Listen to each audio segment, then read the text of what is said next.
So Peter, welcome to our festival, Big Ideas by the Sea, and a particular welcome to St Mary's Church, which we're hosting this in. I'm a Scarborough-born guy, so this is my hometown. So it's very nice to be here and to have a chat with you about it. When I was, I think it was 16, 17 years old, which is 30 years ago, I had a very clear idea that I wanted to be a humanitarian photographer. When I was 23, I saved up enough money working in factories in Scarborough, and saved up enough money to go to India. And then I did a photo story on Bhopal, on the gas disaster that hit Bhopal in India. It was the 15th anniversary, I think. It was 1999. That inspired me to continue, and I've been continuing doing it ever since. What does an assignment like the one we're going to discuss look like on the ground? Yeah, there's lots of factors that go behind making a photograph. A lot of the work I do is for aid organisations who have field workers already in the field that have built up relationships with the community over years and years. Now I kind of piggyback on that due to the kind of trust that's been, developed by the aid organisation already in the community. And then it's just about my own personal relationship with the people I photograph, being polite, being honest, being, showing that I genuinely care for their story and for their plight.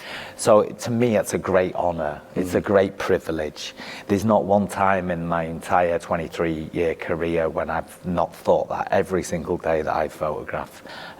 Just the work that I've been doing recently, people would ask me, what are you doing with these images? And I would say to them, I want to show the world what's happening. Let's think about the image. We chose this image. We all came to this decision really in the end of the day, which I thought was really good, that we came and found a common mind to what we should have as an image for our Big Ideas event here. And we have this lady from South Sudan, looks to be in ankle deep water. Her name's, I think, Nyayak.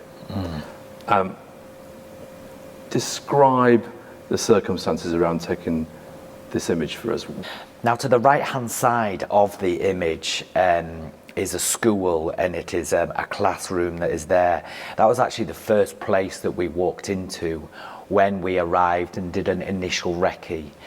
And then there was about 30 families and chickens and dogs, and people were in quite a bad state. So nobody's working on this. This is so difficult to get to. It's so remote, and it's very logistically, it's a big challenge to get to these floods. And this is the kind of the epicenter, if that's the right word, of the floods in South Sudan.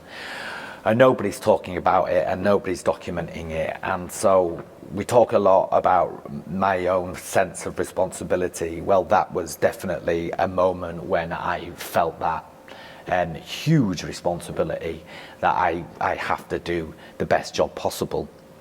So that was at that school there. And then further on into the evening, we were carrying on working in that little area. And then this lady came out, and I could see the orange of the sky and the orange of her dress. And I could see how that was working together. We needed to go, and she just walked out, strided out, and I saw her, and I thought, wow, it almost looked biblical in the way that she was striding towards me, curious to see what I was doing and who I was.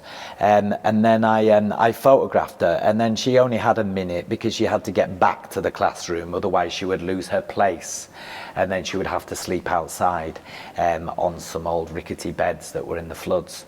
So I think I only shot about 3 or 4 images of her.